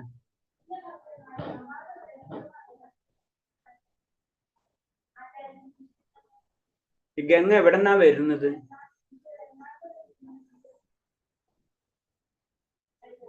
ശിവഭഗവാന്റെ ശിരസിൽ നിന്ന്. ശിവഭഗവാന്റെ ശിരസിൽ നമ്മുടെ ഒരു രീതി അല്ലെ. ശരിക്കും അതിന് മുന്നേ ഒരു വരവുണ്ട്. അതെവിടെ നിന്ന് അറിയാം? ഭഗവാന്റെ പാദ പത്മങ്ങളിൽ നിന്നാണ് ശരിക്കും ഗംഗാ നദി ഉത്ഭവിക്കുന്നത്. അപ്പൊ അത് കാരണം കൊണ്ടാണ് ആ പാപം ഗംഗയ്ക്ക് പറ്റാത്തത്. അപ്പൊ അത്രയാണ് ഭഗവാന്റെ പാദങ്ങളിലാണ് ഗംഗാ നദി ഉള്ളത്. അതിൽ നിന്നാണ് പിന്നെ അതൊക്കെ പിന്നീട് വരുന്ന സെക്ഷൻസ് ആണ് ശിവന്റെ ഇതിൽക്കൊക്കെ വരുന്നത്. അപ്പൊ അത്രയാണ്. അതാണ് ഗംഗാ നദിക്കും ഇത്തിരി ഇമ്പോർട്ടൻസ് പറഞ്ഞിട്ടുള്ളത്. പിന്നെ അടുത്തത്, വിഗ്രഹത്തിന് മുന്നിൽ നൃത്തം വെക്കുന്നതിന്റെ പ്രധാനത്തെ താരക മഹാത്മ്യത്തിൽ കൃഷ്ണൻ പറയുന്നുണ്ട്. ഹർഷോന്മതാവസ്ഥയിലെത്തിയ ആൾ എന്റെ മുന്നിൽ നൃത്തം വയ്ക്കുമ്പോൾ ഭക്തി പ്രകർഷണത്താൽ പരമാനന്ദം അനുഭവിക്കുന്നവർ, അതിന്റെ ബാഹ്യലക്ഷണം പ്രകടിക്കുന്നവർ, സഹസ്രാബ്ദങ്ങളെ കുമിഞ്ഞുകൂടിയ പാപങ്ങളെ മുഴുവൻ എരിച്ചു കളയാൻ കഴിയുന്നവനാകുന്നു. അതേപോലെ തന്നെ ഭഗവാന്റെ മുന്നിൽ നൃത്തം വയ്ക്കുക. ഇസ്കോൺ ക്ഷേത്രങ്ങള് നമ്മൾ ശ്രദ്ധിച്ചാൽ അറിയാം, ഭഗവാനിലെ മുന്നിൽ എല്ലാവരും നൃത്തം വെക്കുന്നത് കാണാം. അതായത് നൃത്തം ഭഗവാനായിട്ട് അതിന്റെ വേറൊരു രീതി എന്ന് പറയുമ്പോൾ നമുക്കറിയാം, ഭഗവാനും ഗോപികന്മാരും അല്ലെ, അവരെപ്പോഴും എന്താണ് ആ രാസലീലകളിൽ ഏർപ്പെട്ടുകൊണ്ടിരിക്കുകയാണ്. ആനന്ദമാണ് ഏത് സമയത്തും. ആ നൃത്തമാണ് അവർ ചെയ്തുകൊണ്ടിരിക്കുന്നത്. അത് തന്നെയാണ് നമ്മളെ കൂടെ, നമ്മള് ഭഗവാന്റെ മുന്നിൽ നൃത്തം ചെയ്യാന്ന് പറഞ്ഞ് ഭഗവാന് നമ്മളെ കൂടെ നിന്ന് നൃത്തം ചെയ്യാന്നുള്ള മീനിങ് അതിൽ വരുന്നത്. അങ്ങനെ നൃത്തം വെക്കുമ്പോൾ നമുക്ക് ഉണ്ടാവുന്നത് എന്താണ്? ഭഗവാന്റെ എരുത്ത് വന്നാൽ തന്നെ നമ്മള് സഹസ്രാബ്ദങ്ങളായി കുമിഞ്ഞു കൂടിയിട്ടുള്ള പാപകർമ്മങ്ങൾ മുഴുവനും കരിച്ചു കളയുന്നു പറയുന്നത്. അത്ര ഇമ്പോർട്ടന്റ് ആണ്. ഇതേപോലെ തന്നെ ഭഗവാന്റെ മുന്നിൽ നൃത്തം ചെയ്യുക എന്ന് പറയുന്നത്. അപ്പൊ അവിടെ പൂജകൾ കാര്യങ്ങളും ചെയ്യുമ്പോൾ നമ്മൾ കീർത്തനവും അതേ കൂടെ നമ്മൾ നൃത്തങ്ങളും നമ്മൾ ചെയ്യും. അപ്പൊ നൃത്തം ചെയ്യണതിന്റെ പ്രത്യേകത അതാണ്. നൃത്തം എല്ലാവരും ചെയ്യണമെന്ന്. ഭഗവാന്റെ മുന്നിലാണ് നമ്മൾ നൃത്തം ചെയ്യുന്നത് അല്ലെ. ആ ആനന്ദത്തില് ഭഗവാന്റെ മുന്നിൽ നമ്മൾ നൃത്തം ചെയ്യുകയാണ്. അത് ചെയ്യണം. പിന്നെ നാരദൻ ഇങ്ങനെ പറയുന്നു, പരമാനന്ദത്തിന് ബാഹ്യപ്രകടനമായി വിഗ്രഹത്തിന് മുന്നിൽ കൈകൊട്ടുകൊണ്ട് നൃത്തം ചെയ്യുന്നവന് ശരീരത്തിലെ പാപകർമ്മങ്ങൾ പക്ഷികൾ മുഴുവൻ അന്തരീക്ഷത്തിൽ പറന്നുയർന്നു പോയിക്കൊള്ളും. പിന്നെ അതേപോലെ തന്നെ നൃത്തം ചെയ്യുമ്പോഴും കൈകൊട്ടി നമ്മൾ നൃത്തം ചെയ്യും അല്ലെ. കൈകൊട്ടുന്നതിന്റെ പ്രത്യേകതയാണ് പറഞ്ഞത്. നമ്മൾ കൈകൊട്ടി ചെയ്യുമ്പോൾ പറയണെന്ന് വെച്ച് കഴിഞ്ഞാൽ ശരീരത്തിലെ നമ്മളെ പാപകർമ്മം പക്ഷികളെ പോലെ പറന്നു പോകുന്ന പറയുന്നത്. അതാണ് അതിന്റെ പ്രത്യേകത. അതാണ് നമ്മള് കൈകൊട്ടി. വേറെ ഒരു ഇത് പറഞ്ഞിട്ടുണ്ട്, കൈകൊട്ടുമ്പോൾ നമ്മൾ ഇതേപോലെ തന്നെ നമ്മളെ എന്താ സംഭവിക്കണം, നമ്മളെ കൈരേഖകൾ ഉണ്ടല്ല, അത് തന്നെ മാറിപ്പോകുന്ന പറഞ്ഞു. കാരണം എന്ന് വെച്ച് കഴിഞ്ഞാൽ നമ്മളിലുള്ള പാപകർമ്മങ്ങൾ നമ്മൾ പഠിച്ചിട്ടുണ്ട് അല്ലെ. പല രീതിയിൽ നമ്മളെ പാപകർമ്മങ്ങൾ ഡിപ്പോസിറ്റ് ആയിട്ട് കിടക്കും. അപ്പൊ അങ്ങനെ വരുന്ന സമയത്ത് അതടക്കം മാറ്റാനുള്ള കഴിവ് എന്താണ്? നമ്മള് ഭഗവാനെ കൈകൊട്ടിക്കൊണ്ട് ഭഗവാനെ നൃത്തം വെക്കുന്നത്. അങ്ങനെ ചെയ്യുമ്പോൾ നമ്മുടെ ശരീരത്തിലുള്ള പാപകർമ്മങ്ങൾ പക്ഷികളെ പോലെ പറന്നു പോകും. അത്ര ഇമ്പോർട്ടൻസ് ആണ് നൃത്തം വെക്കുന്നത്, അതുപോലെ കൈകൊട്ടി ഭഗവാനെ പ്രാർത്ഥിക്കുന്നത്. അത് നമുക്കൊന്നും അറിയില്ല. അതെ, അപ്പൊ അതാണ് പറഞ്ഞത്. അപ്പൊ നമ്മുടെ ക്ഷേത്രങ്ങളിലെ രീതി വേറൊരു രീതിയാണ്. നമ്മൾ സാധാരണ ജനറൽ ആയിട്ട് പറയുമ്പോൾ അല്ലെ, അവിടെ നമ്മൾ ഇങ്ങനത്തെ ഒരു കൺസെപ്റ്റ് ഇല്ല. അതാണ് നമുക്കത് പെട്ടെന്ന് അത് ഉൾക്കൊള്ളാൻ ബുദ്ധിമുട്ട്. നമ്മൾ ക്ഷേത്രങ്ങളിൽ പോകുമ്പോൾ വളരെ സൈലന്റ് ആയിരിക്കും. അങ്ങനത്തെ ഒരു കൺസെപ്റ്റ് ആണ്. അതാണ് അതിന്റെ ഒരു കുഴപ്പം. അപ്പൊ ഇത് ഇവിടെ എത്തുമ്പോഴതാണ് സ്നേഹപ്രകടനമാണ് അല്ലെ. നമ്മൾ വീട്ടിൽ അപ്പുറത്തും ഇപ്പുറത്തും മിണ്ടാണ്ടിരുന്നു കഴിഞ്ഞാൽ അവിടെ സ്നേഹപ്രകടനം ഉണ്ടാവും. എന്തെങ്കിലും സംസാരിക്കും അല്ലെ, അങ്ങോട്ടും ഇങ്ങോട്ടും ചോദിക്കും. അപ്പൊ അങ്ങനെ അതിനാണ് സ്നേഹപ്രകടനം. ഇത് തന്നെയാണ് ഭഗവാനിലും ഒരു ഭക്തൻ ചെയ്തുകൊണ്ടിരിക്കുന്നത്. കൈകൊട്ടിയിൽ പക്ഷികൾ കൂട്ടമായി പറക്കുവാമല്ലോ, അതേപോലെ ശരീരത്തിലിരിക്കുന്ന പാപത്തിന്റെ പക്ഷികളെ മുഴുവൻ കൃഷ്ണ വിഗ്രഹത്തിന് മുന്നിൽ കൈകൊട്ടി നൃത്തം ചെയ്യുന്നതിലൂടെ പറപ്പിച്ച് കളയാം. അപ്പൊ നമ്മൾ അതേ തന്നെയാണ് പറയുന്നത്. കൈകൊട്ടുമ്പോൾ എന്താണ്? പക്ഷികൾ പറന്നു പോകും, ജനറൽ ആയിട്ടാണ് അല്ലെ. അതേപോലെ തന്നെയാണ് ഭഗവാന്റെ വിഗ്രഹത്തിന് മുന്നിൽ, ഭഗവാന്റെ മുന്നില് നമ്മൾ കൈകൊട്ടി നൃത്തം ചെയ്യുമ്പോഴും സംഭവിച്ചുകൊണ്ടിരിക്കുന്നത്. അതാണ് ഭഗവാന്റെ മുന്നിൽ നമ്മൾ കൈകൊട്ടി നൃത്തം ചെയ്യുന്നതിന്റെ കാരണം. അപ്പൊ ഇതൊക്കെ നമ്മളെ സാധാരണ നമ്മളെ ക്ഷേത്രങ്ങളായാലും ശ്രദ്ധിച്ചു കഴിഞ്ഞാൽ ഇതൊക്കെ നമുക്ക് കാണാൻ പറ്റും. നമ്മളെ ചുറ്റുപാടുള്ള പല ക്ഷേത്രങ്ങളിൽ പലതരം ചടങ്ങുകളൊക്കെ കാണുന്നത് ഇതൊക്കെ ഇതിനോട് ബന്ധപ്പെട്ടിട്ടാണ്. ഡയറക്റ്റ് ഇൻഡയറക്റ്റ് ആയിട്ടൊക്കെ ബന്ധപ്പെട്ടിട്ടുണ്ടാവും. അതാണ് നമ്മൾ ക്ഷേത്രങ്ങളിൽ നൃത്തം വെക്കണം എന്നൊക്കെ പറയുന്നതിന്റെ കാരണം. പിന്നെ നമ്മൾ അറിയാണ്ട് തന്നെ നമ്മൾ ശ്രദ്ധിച്ചാലറിയാം, നമ്മൾ അറിയാണ്ട് തന്നെ അങ്ങനത്തെ ഒരു ഇതിലേക്ക് വന്നു കഴിഞ്ഞാൽ നമ്മൾ അറിയാണ്ട് തന്നെ നൃത്തം വെച്ചു പോകും. അതാണ് അതിന്റെ പ്രത്യേകത. വിഗ്രഹത്തിന് മുന്നിൽ ആദരപൂർവം പ്രണമിക്കാം. പിന്നെ നമ്മൾ പ്രണമിക്കുന്ന കാര്യമാണ് ഭഗവാന്. അത് നമ്മൾ പറഞ്ഞിട്ടുണ്ട് അല്ലെ. നമ്മൾ ഭഗവാന്റെ വിഗ്രഹം കണ്ടു കഴിഞ്ഞാൽ തീർച്ചയായിട്ടും പ്രണമിച്ചിരിക്കണം. അതെന്താണ്? അഷ്ടാംഗ നമ്മൾ പറയുന്നത് അല്ലെ. എല്ലാ അംഗങ്ങളും കൊണ്ടും എല്ലാ അംഗങ്ങൾ കൊണ്ടാണ് പ്രഭുക്കന്മാരും, അതുപോലെ തന്നെ പഞ്ചാംഗ നമസ്കാരമാണ് സ്ത്രീകൾക്കും പറഞ്ഞിട്ടുള്ളത്. എല്ലാ അംഗം കൊണ്ടും പുരുഷന്മാരും, പഞ്ചാംഗം കൊണ്ട് സ്ത്രീകളും. അപ്പൊ പ്രണമിക്കാന്ന് പറഞ്ഞതും നമ്മളൊരു ഡ്യൂട്ടിയാണ്. വിഗ്രഹത്തിന് മുന്നിൽ പ്രണാമം നടത്തി ആദരവ് പ്രകടിപ്പിക്കുന്നതിനെ കുറിച്ച് നാരദീയ പുരാണത്തിൽ പറഞ്ഞു. ഇപ്പൊ എത്രാമത്തെ പുരാണമായി? 3ാമത്തെ പുരാണമായി. നാരദീയ പുരാണം. 5 പുരാണം ടച്ച് ചെയ്ത്. സ്കന്ദപുരാണം, ഭാഗവതം, പിന്നെ ഏതാണ്? സ്കന്ദപുരാണം, ഭാഗവതം, പിന്നെ ഇത് പറഞ്ഞ നമ്മള് പത്മപുരാണം, നാരദീയ പുരാണം. 4ആയി. ഓക്കെ. നാരദ പുരാണത്തിൽ പറയുന്നത് ഒരു പ്രസ്താവനയുണ്ട്. മഹായജ്ഞം നടത്തുന്നവനും ഭഗവാന്റെ മുന്നിൽ ആദരവോടെ പ്രണാമം നടത്തുന്നവനും ഒരേ പോലെയുള്ളവരാണെന്ന് പറഞ്ഞുകൂടാ. യജ്ഞങ്ങൾ കർമ്മങ്ങൾ നേടുന്ന സത്ഫലങ്ങൾ താൽക്കാലികമാണ്. അതുവഴി നേടുന്ന പുണ്യം ക്ഷയിക്കുന്നതോടെ വീണ്ടും ഈ ഭൂമിയിൽ ജനിക്കേണ്ടി വരും. എന്നാൽ വിഗ്രഹത്തിന് മുന്നിൽ സാഷ്ടാംഗം പ്രണമിച്ച് ഒരിക്കലും ആദരിച്ചവനെ ഒരിക്കലും ഭൂലോകത്തിൽ മടങ്ങേണ്ടി വരില്ല. അവൻ നേരെ കൃഷ്ണധാമത്തിലെത്തും. അപ്പൊ പ്രണാമ മന്ത്രത്തിന് എത്ര ഇമ്പോർട്ടൻസ് എന്നുള്ളത് നാരദീയ പുരാണത്തിൽ നമുക്ക് പറഞ്ഞു തരാണ്. അത്ര ഇമ്പോർട്ടൻസ് ആണ് നാരദീയ പ്രണമിക്കാന്ന് പറഞ്ഞത്. അതായത് യജ്ഞങ്ങൾ നടത്തി, അതായത് സ്വർഗലോകത്തിലേക്ക് പോകാൻ വേണ്ടി ചിന്തിക്കുന്നവരിലും അതിനൊക്കെ വളരെ ഉയർന്ന ലെവലിലാണ് ഭഗവാനെ പ്രണമിക്കുക എന്നുള്ളത്. ഇപ്പൊ ഭഗവാന്റെ പ്രണാമം എന്ന് പറഞ്ഞത് അത്ര നമുക്കറിയാം. ഓരോരുത്തർക്ക് ഞാൻ 2 ദിവസം മുന്നേ പറഞ്ഞു. കാരണം എന്ന് വെച്ച് കഴിഞ്ഞാൽ ഗുരുക്കന്മാരെ പ്രണമിക്കുന്ന പ്രണാമ മന്ത്രമുണ്ട്. നമ്മളിപ്പോ അതേപോലെ തന്നെ ഓരോ ദേവതകൾക്കും പ്രണാമ മന്ത്രങ്ങളുണ്ട്, ഭഗവാന് പ്രണാമ മന്ത്രങ്ങളുണ്ട്. അങ്ങനെയല്ല, നിവേദിക്കുന്ന സമയത്ത് നിവേദ്യത്തിന് മന്ത്രങ്ങളുണ്ട്, ഒക്കത്തിന് മന്ത്രങ്ങളുണ്ട്. ഈ പ്രണാമ മന്ത്രങ്ങളും നമ്മൾ പ്രണമിക്കുക മാത്രമല്ല, പ്രണമിക്കുന്ന സമയത്ത് ഭഗവാന്റെ പ്രണാമ മന്ത്രങ്ങളും നമ്മൾ ചൊല്ലിയിരിക്കണം. അതാണ് പ്രത്യേകത. എഴുന്നേറ്റ് നിന്ന് ഭഗവാനെ സ്വീകരിക്കൽ. ഭഗവാന്റെ രഥയാത്ര വേളയിൽ എഴുന്നേറ്റ് നിന്ന് അദ്ദേഹത്തെ സ്വീകരിക്കുന്നവർ എല്ലാ പാപങ്ങളും കഴുകിക്കളയപ്പെട്ട് ശുദ്ധ ശരീരമാകും എന്ന് ബ്രഹ്മാണ്ഡ പുരാണം പറയും. 10ാമത്തെ പുരാണം ചെയ്ത് 5ാമത്തെ പുരാണമായി. മനസ്സിലെ? 5ാമത്തെ പുരാണമാണ്. നമ്മൾ ഈ 5 പുരാണത്തിന്റെ മെയിൻ ആയിട്ടുള്ള കണ്ടന്റുകള് രൂപഗോസ്വാമി നമുക്ക് പറഞ്ഞു തരാണ്. ഇപ്പൊ നോക്കിയ ബ്രഹ്മാണ്ഡ പുരാണം നമ്മൾ ടച്ച് ചെയ്യണം. ഭഗവാന്റെ രഥയാത്ര വേളയിൽ ഭഗവാനെ ഇപ്പൊ 18 പുരാണത്തിൽ 5 പുരാണവും എന്താണ് പറയുന്നത്? ഭഗവാന്റെ കാര്യം. ഇപ്പൊ ഇതിൽ തന്നെ നമുക്ക് മനസ്സിലായി. അപ്പൊ ഇത്രയും പുരാണങ്ങളിലെ മെയിൻ കണ്ടന്റ് ആണ് പറഞ്ഞു തരുന്നത്. ഭഗവാന്റെ രഥയാത്രയിൽ എഴുന്നേറ്റ് നിന്ന് അദ്ദേഹത്തെ സ്വീകരിക്കുന്നവർ എല്ലാ പാപങ്ങളും കഴുകിക്കളയപ്പെട്ട് ശുദ്ധ ശരീരിയാകാം എന്ന് ബ്രഹ്മാണ്ഡ പുരാണം പറയുന്നു. ബ്രഹ്മാണ്ഡ പുരാണം അതാണ് പറയുന്നത്. അപ്പൊ നോക്കിയേ, ഇത്രയും പുരാണങ്ങൾ എഴുതിയിട്ട് അത് പൂർണ്ണമല്ലാതെ അതിലെ ആനന്ദം ലഭിക്കാത്തത്, പരിപൂർണത തോന്നാത്തത് കൊണ്ടാണ് ആര് വാസുദേവൻ വീണ്ടും എന്താണ് ഭാഗവതം രചിക്കുന്നത് അല്ലെ. അപ്പൊ നോക്കിയേ, ഇതിലും ഇത് തന്നെയാണ് പറഞ്ഞു വരുന്നത്. അപ്പൊ എന്താണ് ആ രഥയാത്ര വേളയിൽ അല്ലെ എഴുന്നേറ്റ് നിന്ന് ഭഗവാനെ സ്വീകരിക്കണം നമ്മള്. അത്തരം റെസ്പെക്ട് ഭഗവാന് നമ്മള് കൊടുക്കണം. അതേപോലെ തന്നെ വിഗ്രഹത്തെ അനുഗമിക്കുക. വിഗ്രഹത്തിന് അനുഗമിക്കുന്ന കാര്യം പറയുന്നത് സമാനമായ ഒരു പ്രസ്താവം ഭവിഷ്യ പുരാണത്തിൽ ഇപ്പൊ എത്രാമത്തെ പുരാണമായി? 6 പുരാണം. ബ്രഹ്മാണ്ഡ പുരാണം, പത്മപുരാണം, സ്കന്ദ പുരാണം, ഭാഗവതം, പിന്നെ ഏത് പുരാണം പറഞ്ഞു? പത്മപുരാണം, പിന്നെ ബ്രഹ്മാണ്ഡ പുരാണം, പിന്നെ ഭവിഷ്യ പുരാണം. ഭവിഷ്യ പുരാണത്തിൽ 7 പുരാണമായി. മനസ്സിലായി? 7 പുരാണത്തിലും മനസ്സിലായില്ല ഭഗവാന്റെ കാര്യമാണ് പറയുന്നത്. ബാക്കി നമുക്ക് കടന്നിട്ടില്ല.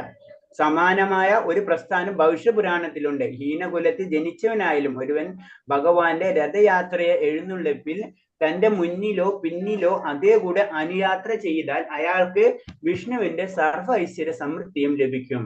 നമ്മള് അതാണ് പറഞ്ഞത്. നമ്മൾ അറിയാം, കാണുന്നുണ്ട് അല്ലെ രഥയാത്ര. അല്ലെങ്കിൽ ഭഗവാനെ ഇപ്പൊ നമ്മളെ നാട്ടിൽ എന്ന് വെച്ച് കഴിഞ്ഞാൽ തേര് എഴുന്നള്ളിക്കും, അല്ലെങ്കിൽ ഭഗവാൻ എഴുന്നള്ളിക്കും അല്ലെ. അതിന്റെ പിറകെ നമ്മൾ പോകും അല്ലെ. സാധാരണ പ്രദക്ഷിണൊക്കെ ചെയ്യിപ്പിക്കാം. ഭഗവാനെ എഴുന്നള്ളിച്ച് പുറത്ത് കൊണ്ടുവന്നിട്ട് ക്ഷേത്ര പ്രദക്ഷിണൊക്കെ ചെയ്യുന്നത് നമുക്കറിയാം. അപ്പൊ അവിടെ നമ്മൾ എന്താ ചെയ്യുന്നത്? ഭഗവാന്റെ പിറകെ പോവാണ്. ഭഗവാന്റെ പിറകെ പോവാന്ന് പറഞ്ഞു കഴിഞ്ഞാൽ ഭഗവാന്റെ നാമത്തിലേക്ക് നമ്മൾ പോവാണ്. ആ ഒരു ചിന്താഗതിയാണ്. അങ്ങനെയാണ് അതിന്റെ രീതി ചെയ്യുന്നത്. അതാണ് ഭഗവാനെ എഴുന്നള്ളിപ്പിച്ചു. ഭഗവാന്റെ വ്യക്തികളായിട്ടാണ് പോണല്ലേ. നമുക്ക് ഒരു ചടങ്ങുണ്ട് നമ്മുടെ കുടുംബത്തിൽ. നമ്മൾ ആ കുടുംബത്തിൽ ആ ചടങ്ങുകളിൽ നമ്മൾ പങ്കെടുക്കുക അല്ലെ. കാരണം ആ കുടുംബത്തിന്റെ പാർട്ടുണ്ട് നമ്മൾ അല്ലെ. എന്ന് പറഞ്ഞ പോലെ തന്നെയാണ് ഭഗവാന്റെ കാര്യത്തിൽ നമ്മൾ പങ്കെടുക്കാന്ന് പറഞ്ഞാൽ ഭഗവാന്റെ പാർട്ടായിട്ട് വരും എന്നാ പറയുന്നത്. അതായത് അത് പറയുമ്പോൾ ഒരു പോയിന്റ് പറഞ്ഞെന്ന് വെച്ച് കഴിഞ്ഞാല്, നമ്മള് ഭക്തര് എന്ന് പറയുമ്പോ തന്നെ നമ്മള് ശരീരം വെടിഞ്ഞു പോകണം പറയണാണ്. ഒരു ജനറൽ ആയിട്ട് ഒരു പോയിന്റ് ആണ് പറയുമ്പോൾ. നമ്മളെല്ലാവരും ഒരു കൂട്ടമായിട്ടാണ്, ഭക്തർ ഒരു കൂട്ടമായിട്ടാണ് സഞ്ചരിക്കുക എന്ന് പറയുന്നത്. അതായത് ഇൻഡയറക്റ്റ് നമ്മ തമ്മിൽ തന്നെ ഇൻഡയറക്റ്റ് ഒരു കണക്ഷൻ ഉണ്ടായിരിക്കുക എന്ന് പറയുന്നത്. അല്ലാണ്ട് നമ്മൾ ഒരു സമയത്ത് ഇങ്ങനെ കൂടില്ല എന്നാ പറയുന്നത്. കർമ്മികൾ അല്ലെങ്കിൽ നമ്മൾ ചെയ്ത കർമ്മങ്ങളുടെ ഫലമായിട്ട് നമ്മളെ കുടുംബങ്ങളും അതിനുള്ളതായിരിക്കും എന്നാ പറയുന്നത്. അതായത് ഒരു സമൂഹമാണെങ്കിലും പെട്ടെന്ന് പറഞ്ഞ് മനസ്സിലാവുന്ന വെച്ച് കഴിഞ്ഞാൽ, ഇപ്പൊ നമുക്കറിയാം ഇവിടെ ഗുജറാത്തിൽ ഒരു ഇതുണ്ടായി, എന്നാണ് പ്ലെയിൻ ക്രാഷ് ഉണ്ടായി അല്ലെ. അറിയാവുന്നതാണ് അല്ലെ. ആ പ്ലെയിൻ ക്രാഷിൽ സംഭവിച്ചത് എന്താണ്? പല സ്ഥലത്തു നിന്നുള്ള വ്യക്തികളാണ് അവർ അല്ലെ. പക്ഷെ അവരെ മരണം ഒരു സ്ഥലത്താണ് നടന്നത്. അപ്പൊ അതിന്റെ ബാക്ക് റെഫറൻസ് എടുത്തു കഴിഞ്ഞാൽ ഇവരെല്ലാവരും ഒന്നിച്ച് കൊണ്ടുവരികയാണ് അല്ലെ. എന്നിട്ടാണ് അവർക്ക് ആ മരണം സംഭവിക്കുന്നത്. അതെന്തുകൊണ്ട്? അതാണ് പറഞ്ഞത്. അത് തന്നെയാണ് നമ്മൾ പറയുന്നത്. എല്ലാവരെയും പല കർമ്മങ്ങളും നമ്മൾ എന്തുകൊണ്ട് നമ്മുടെ അച്ഛൻ്റെ അമ്മേനേക്കിൽ ജനിച്ചു. അപ്പൊ ഇതിന് പറഞ്ഞത് ഇതിനൊക്കെ കണക്ഷൻസ് ഉണ്ട്. നമ്മൾ ഭക്തരെ പറ്റി പറയുമ്പോൾ ഭക്തർ ഒന്നിച്ചാണ് യാത്ര ചെയ്യാന്ന് പറയുന്നത്. കാരണം കർമ്മബലങ്ങൾ ഒരേപോലെ. ഒരേ കർമ്മബലങ്ങൾ ഉള്ളവര് കർമ്മബലങ്ങൾ അനുഭവിക്കേണ്ടത് ഒരു ഗ്രൂപ്പായിട്ട് ഡിവൈഡ് ആവും. അപ്പൊ അതിനോട് നമ്മൾ അതെന്തുകൊണ്ട് സംഭവിച്ചു എന്ന് പറയുമ്പോൾ അതിന്റെ പിറക്കില് കഥകൾ ഉണ്ടാവാം. അല്ലെങ്കിൽ അവരൊന്നിച്ച് അവിടെ എത്തേണ്ട ആവശ്യമില്ല. അതുപോലെ തന്നെ പല കാര്യങ്ങളും നോക്കിക്കഴിഞ്ഞാൽ അതിനോട് അത് സെറ്റായിട്ട് വരികയാണ്. അവിടെ പല കാര്യങ്ങളോട് കറക്റ്റ് ആയിട്ട് വന്നു കഴിഞ്ഞാൽ അവിടെ ജനിക്കും. ആ സ്ഥലത്ത് അവിടെ എത്തിരിക്കുക വരും. നമ്മൾക്ക് ചിലപ്പോൾ ശ്രദ്ധിച്ചാലറിയാം അല്ലെ. പല ആക്സിഡന്റ് കാര്യങ്ങൾ ഉണ്ടാകുമ്പോ ഒരു വ്യക്തി പോവാന്ന് വെച്ചിട്ട് ചിലപ്പോൾ ക്യാൻസൽ ചെയ്തിട്ടുണ്ടാവും. ചില വ്യക്തി പോണ്ടാന്ന് വെച്ചിട്ട് ആ സമയത്ത് എടുത്തിട്ടുണ്ടാവും. ഇതൊക്കെ എന്തുകൊണ്ട് എന്നുള്ള ചോദ്യത്തിൽ നിന്നാണ് നമ്മൾ ഇതിലേക്കൊക്കെ എത്തുന്നത്.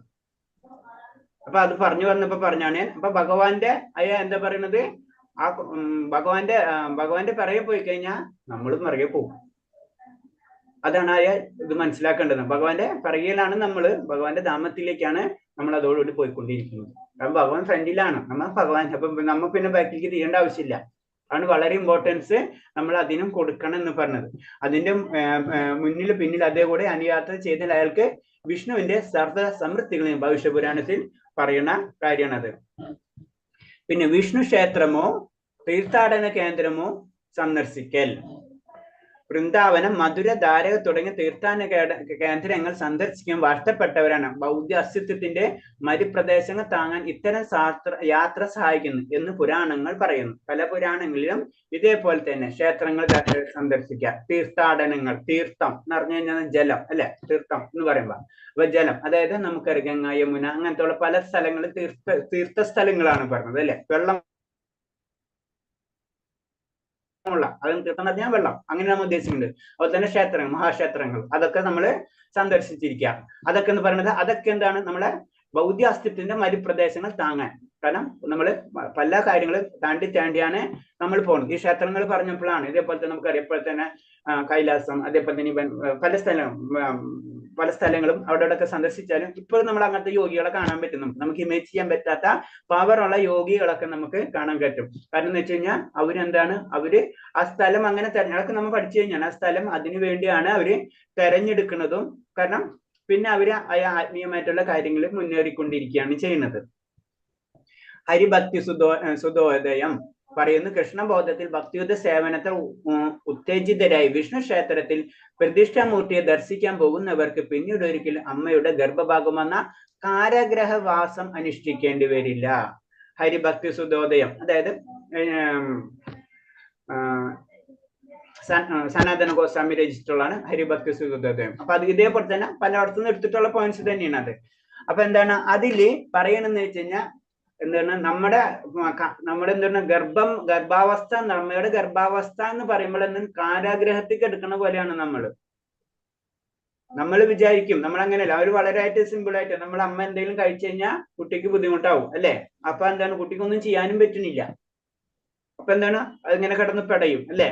അങ്ങനെ പല കാര്യങ്ങൾ, അതിന് ഒന്നും ചെയ്യാൻ പറ്റും. നമ്മളിങ്ങനെ ബദ്ധസ്ഥർ എങ്ങനെയാണ്, അതേപോലെ തന്നെ നമുക്ക് എണങ്ങാനോ പിരിയാനോ ഒന്നും നമുക്ക് പറ്റില്ല. അങ്ങനെ അമ്മക്ക് അതാണ് കാരാഗ്രഹം കൊണ്ട് ഉപമിച്ചിരിക്കുന്നത്. അതാണ് പറഞ്ഞത്, ഭക്തിയുദ്ധ സേവനത്തിൽ ഉച്ചേദിതരായി കഴിഞ്ഞാൽ വിഷ്ണു ദർശിക്കാൻ പോകുന്നവർക്ക് പിന്നീട് ഒരു അമ്മയുടെ ഗർഭമാകുന്ന കാരാഗ്രഹത്തിലെ വാസം എന്ന് പറയുമ്പോൾ എന്താ പറയണത്, പിന്നെ നമുക്ക് ഒരു ജന്മം ഉണ്ടാകില്ല. അങ്ങനെ അതിന് പറഞ്ഞു. അതൊരു ഗർഭപാത്രം തന്നെ കാരാഗ്രഹമാണ് സംബന്ധിച്ച്.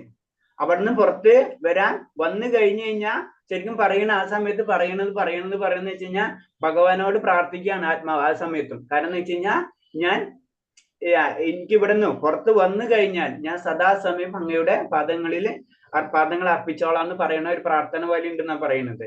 അപ്പൊ അത്രയും ഇമ്പോർട്ടൻസ് ആണ്. അപ്പൊ വന്നു കഴിഞ്ഞാൽ പിന്നെ നമ്മൾ മാറി പാലം കിടക്കുന്നോളം നാരായണെന്ന് പറഞ്ഞ പോലെ തന്നെ അല്ലെ.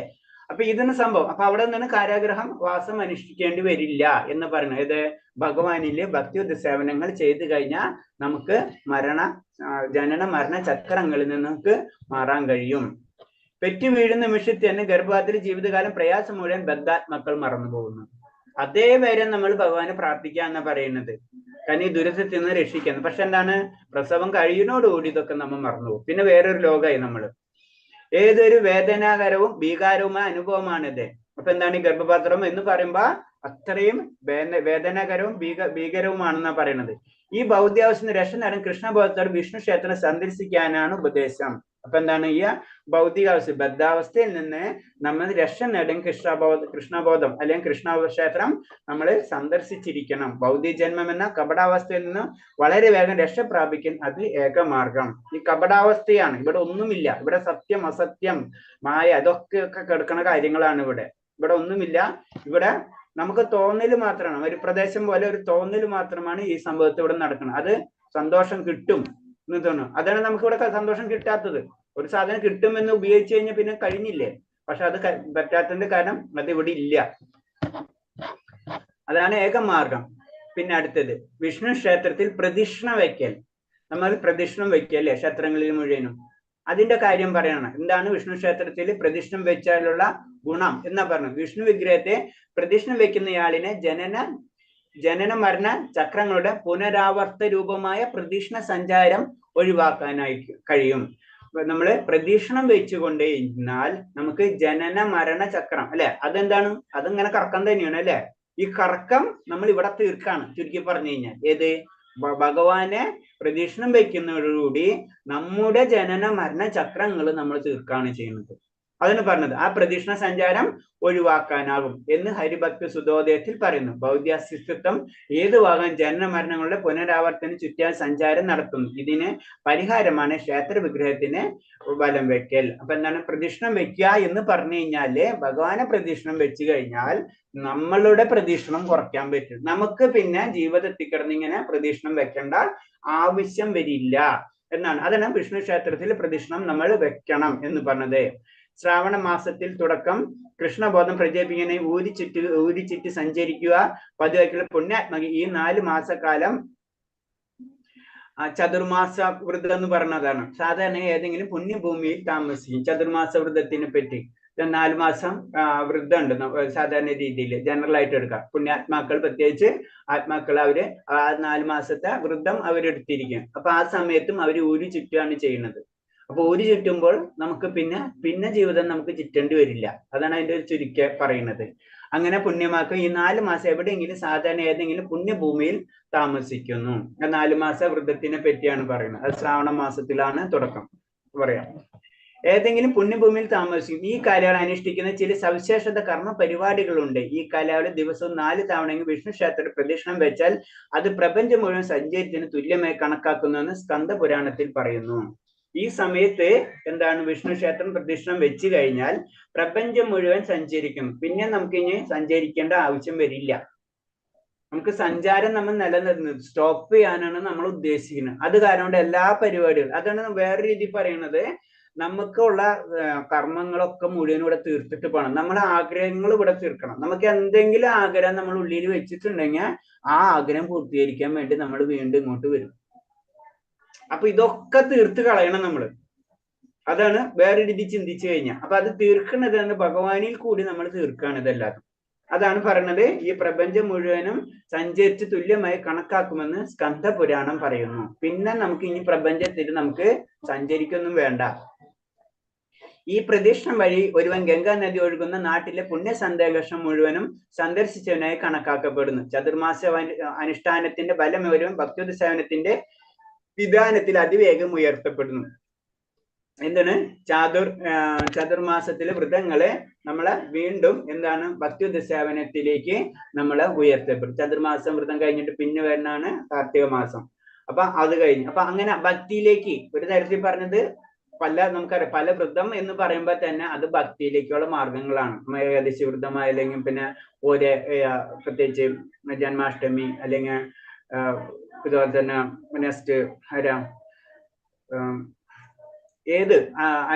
ഏത് ഉത്സവങ്ങളായാലും നമ്മൾ അതിലൊക്കെ പങ്കെടുക്കണം. വ്രതങ്ങൾ നമ്മൾ എടുക്കണം എന്ന് പറഞ്ഞാൽ തന്നെ വ്രതം മുഴുവനും നമ്മൾ എന്താണ് ഭഗവാനിലേക്ക് അടുപ്പിക്കുകയാണ് നമ്മൾ ചെയ്യുന്നത്. അതാണ് ആചാര്യന്മാരൊക്കെ അവർക്ക് എന്ന് നോക്കിയാലും വ്രതമായിരിക്കും. ഒരെണ്ണം കഴിയുമ്പോഴേക്ക് അടുത്ത് അർച്ചന. ഇനി അർച്ചന ചെയ്യേണ്ട കാര്യത്തിനെ പറ്റി പറയുന്നുണ്ട്. ക്ഷേത്രത്തിലെ പ്രതിഷ്ഠാമൂർത്തിനെ ആരാധിക്കലാണ് അർച്ചന. അർച്ചന എന്ന് പറഞ്ഞു കഴിഞ്ഞാല് പ്രതിഷ്ഠമൂർത്തിയെ ആരാധിക്കുന്നതിനാണ് അർച്ചന എന്ന് പറഞ്ഞത്. ശരീരമല്ല ആത്മാവാണ് താൻ എന്ന കാര്യം സ്വയം ആവർത്തിച്ചുറപ്പിക്കുകയാണ് ഇതിലൂടെ സാധിക്കുന്ന കാര്യം. ഞാൻ ശരീരമല്ല, ഞാൻ ആത്മാവാണ്. അത് പറഞ്ഞപ്പോഴാണ് ഞാനിവിടെ നാളൊരു ഇത് കണ്ടാണ്.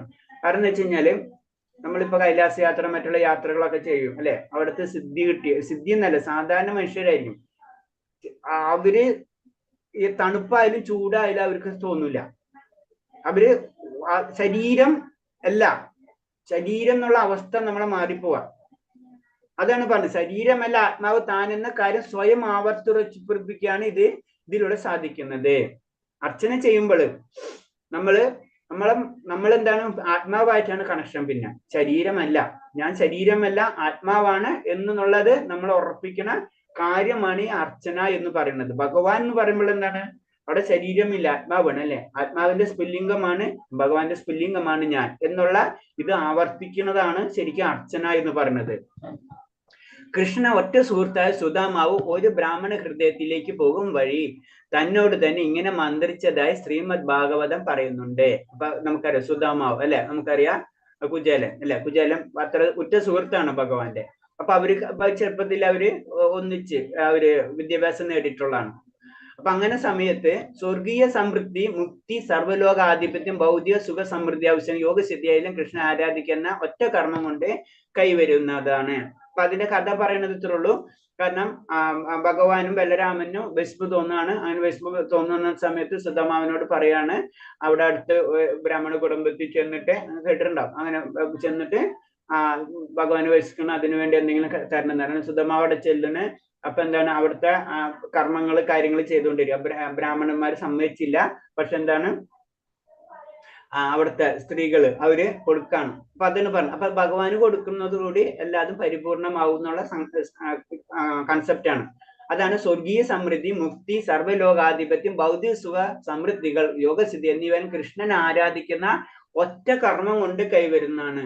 അപ്പൊ മറ്റുള്ള കർമ്മങ്ങളിലും അനുഷ്ഠാനങ്ങളിലും ഏറ്റവും ഇമ്പോർട്ടന്റ് പറയുന്നത് എന്താണ്, ഭഗവാൻ ആരാധിക്കും. ഭഗവാൻ സന്തോഷിച്ചു കഴിഞ്ഞാൽ എല്ലാതും സന്തോഷിക്കും. അതാണ് ആ സുധാമാവരെ ഭാഗവതത്തിലെ ആ പോയിന്റില് പറയുന്നത്. അതായത് 10-ാം സ്കന്ധത്തിൽ 81-ാം അധ്യായത്തില് 19-ാമത്തെ ശ്ലോകത്തിൽ പറയുന്നത് ഇത് തന്നെയാണ്. സുധാമാവ് പോണതും പിന്നെ ലാസ്റ്റ് ഭഗവാനും ബലരാമനും ഭഗവാനും ഭക്ഷണം കിട്ടുന്നതും. അതാണ് ആ കഥയുടെ ഒരു ചുരുക്കെന്ന് പറഞ്ഞത്.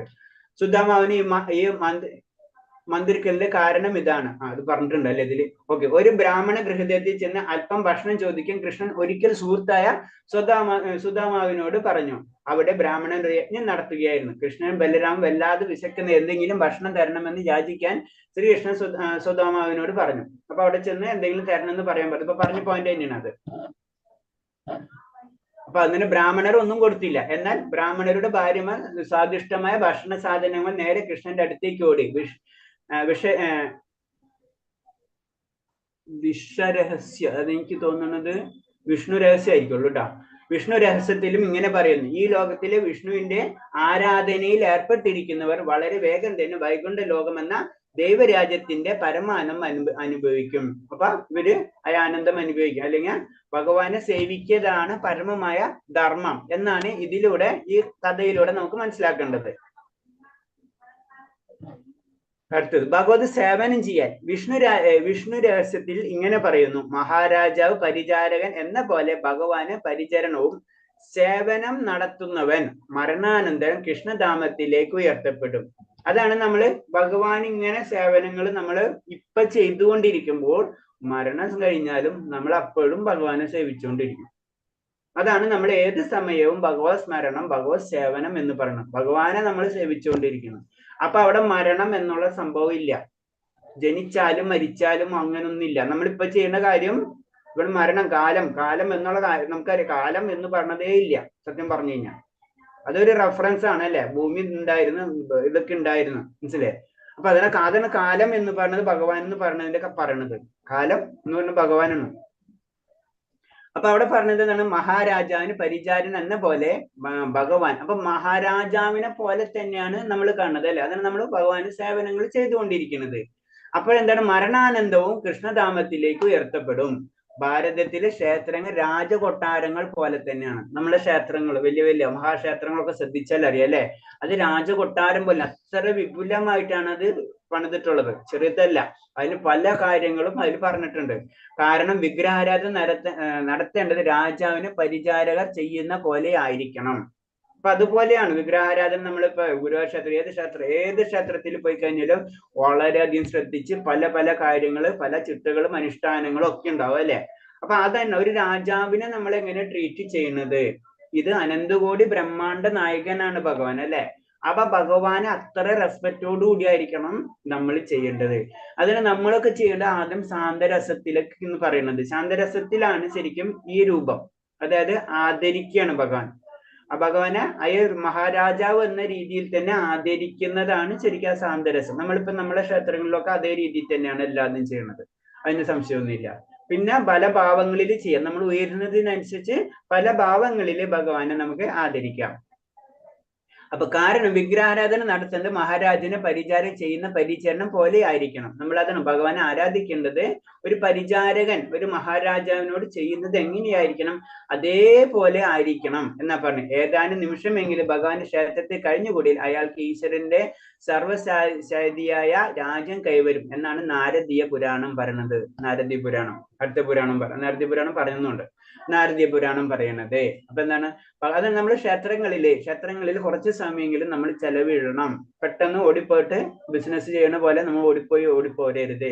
കുറച്ചു നേരം അവിടെ ഇരിക്കുക. അവിടുത്തെ അറ്റ്ലീസ്റ്റ് നമ്മൾ ഇപ്പോഴെല്ലാവരും നാമം ജപിക്കുന്നവരാണ് അല്ലെ, കുറച്ചു നേരം അവിടെ അമ്പലത്തിൽ ഇരുന്ന് നമ്മൾ നാമം ജപിക്കുക. വളരെ ഇമ്പോർട്ടന്റ് ആണ്, മനസ്സിലായി? അവിടെ ആയ ക്ഷേത്രത്തിന്റെ നമുക്കറിയാം ഇപ്പൊ എല്ലാ രീതിയിലും സുഗന്ധം അതൊക്കെ നമുക്ക് ലഭിച്ചുകൊണ്ടിരിക്കണം അല്ലെ. അവിടെ ചെല്ലുമ്പോൾ തന്നെ നമ്മൾ അറിയാതെ എന്താണ് ആത്മീയമായിട്ടുള്ള ഒരു മുന്നേറ്റം നമുക്ക് ലഭിക്കും. ഒരു മാഗ്നറ്റ് അവിടെ ഉണ്ട് നമ്മ അറിയാത്തത്, മനസ്സിലായി? അവിടെ തന്നെ ചിന്തിക്കുക, എത്ര ഋഷീശ്വരന്മാര്, എത്ര വലിയ സാത്വികര്, അതേപോലെ തന്നെ സിദ്ധര്, ഇതൊക്കെ നമ്മൾ കാണില്ല എന്നുള്ളൂ. ഇവരൊക്കെ അവിടെ ഉണ്ട്, മനസ്സിലായി? അവരെ കൂടി ഇരിക്കുക നമ്മള്. നമുക്ക് ഈ ശരീരമുള്ള കാരണം നമുക്ക് കാണാത്തതാണ്. അപ്പൊ അവരൊക്കെ നിദ്രനാലോചിച്ച് ഇത്ര വലിയ വലിയ ആത്മാക്കള് ഇവിടെ ഉണ്ടാവും. അതാണ് അതിന്റെ പ്രത്യേകത. വലിയ വലിയ ആത്മാക്കള് അല്ലെ, ഭയങ്കര ലെവലിലുള്ള അവരെ കൂടിയാണ് നമ്മൾ ഇരിക്കുന്നത്. നമ്മള് ഫിസിക്കലിലാണ് ഇരിക്കുന്നുള്ളൂ, അവര് ആ ലെവലിലാണ് ഇരിക്കുന്നത്, സൂക്ഷ്മ ലെവലിലാണ് അവർ ഇരിക്കുന്നത്. അപ്പൊ അതാണ് പറഞ്ഞത്, അവിടെ ഇരുന്ന് കഴിഞ്ഞിട്ട് നമ്മള് നാമം ജപിക്കാം. അതാണ് പറഞ്ഞത്. അവിടെ കൈവരുന്ന നാരദീയ പുരാണത്തിൽ പറയുന്നുണ്ട്. പിന്നെ ശ്രീമദ് ഭാഗവതത്തിൽ 6-ാം അധ്യായത്തിൽ 21-31 മഹാരാജ പ്രജകളോട് പറയുന്നു, പതിതരായ ബദ്ധാത്മാക്കൾക്ക് മുക്തി കൊടുക്കുന്നത് യഥാർത്ഥത്തിൽ ഭഗവാൻ ശ്രീഹരിയാണ്. അപ്പൊ ഭഗവാനാണ് ഭാഗവതത്തിൽ ക്ലിയർ ആയിട്ട് പറയുന്നുണ്ട്, ബദ്ധിതമായിട്ടുള്ളത് നമ്മളെ പോലുള്ളവർക്ക് മുക്തി കൊടുക്കുന്നത് ഭഗവാൻ തന്നെയാണ്. അതൊരു മുകുന്ദൻ എന്ന് പറയുന്നത്.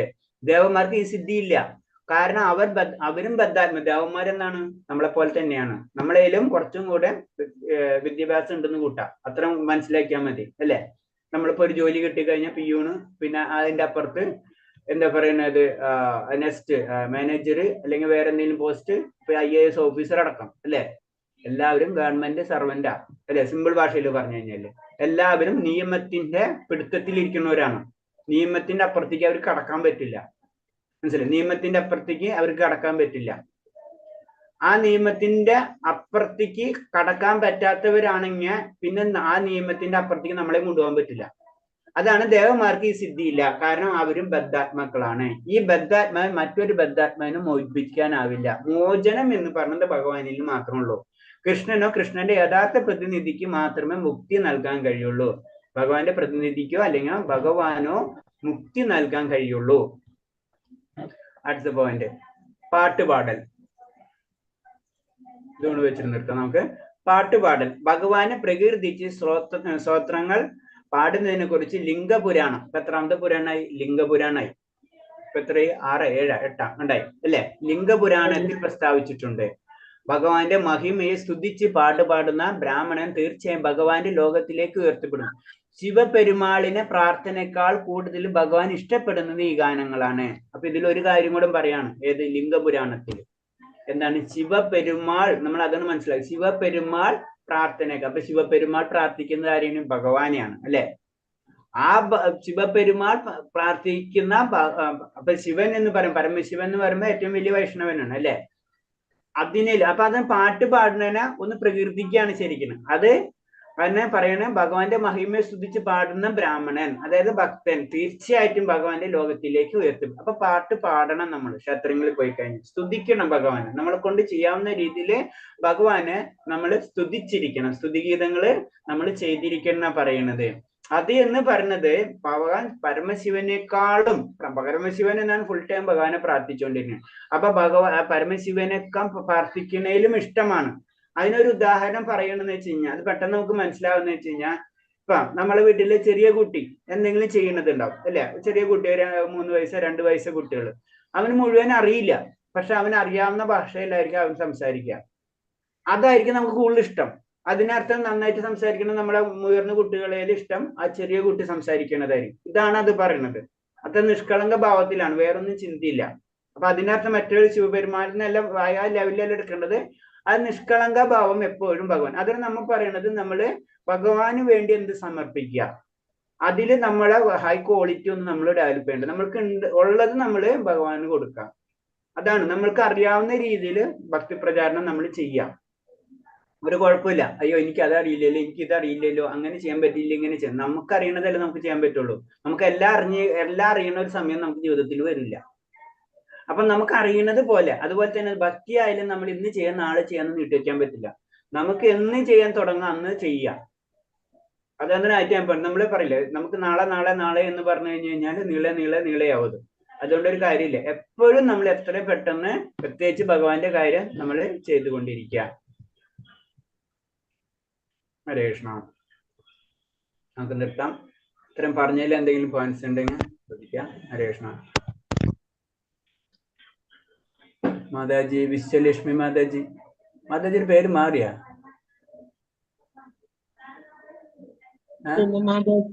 സുമമാതാജി പേര് മാറ്റി. പേര് മാറ്റിയല്ല, ഞാൻ അതാണ്. വിശ്വലക്ഷ്മി എന്നാണ് മാതാജിയുടെ പേര്. അപ്പൊ വിശ്വലക്ഷ്മി ഗോവിന്ദൻ നാക്കി. ഓക്കെ, ഹരേ കൃഷ്ണ കൃഷ്ണ.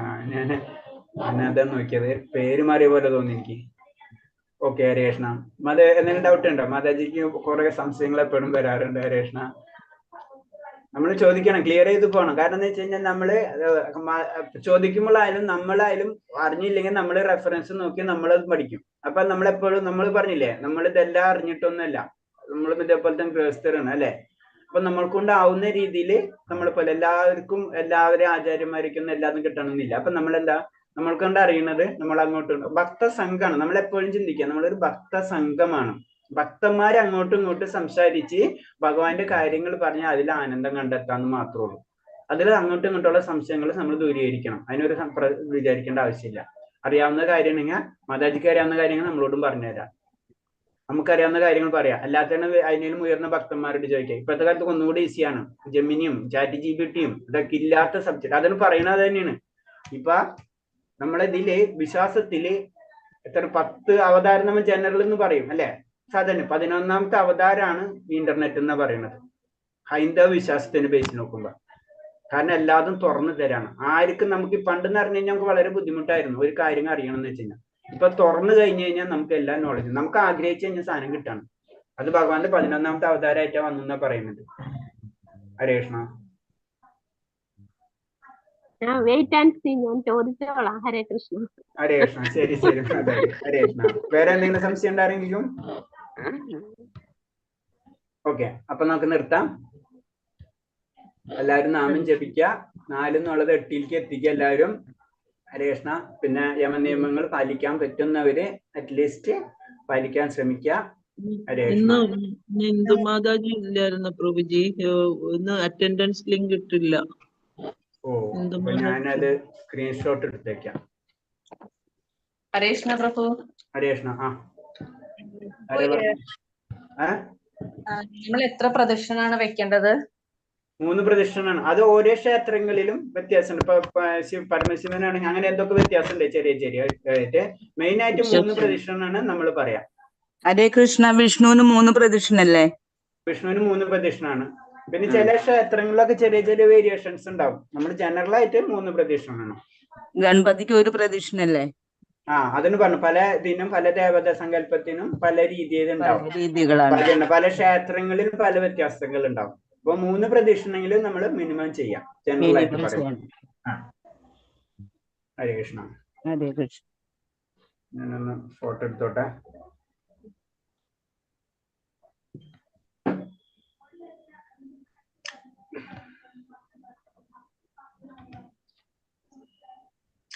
ശരി. അപ്പൊ ഹരേ കൃഷ്ണ. നമുക്ക് നിർത്താം. നാളെ കാണാം. അപ്പൊ ഹരേ കൃഷ്ണ പ്രഭുജി. പിന്നെ ക്വസ്റ്റ്യൻ ആൻസർ ഞാൻ നോക്കിയപ്പോൾ അത് സെയിം തന്നെയാണ്. നോക്കില്ലേ?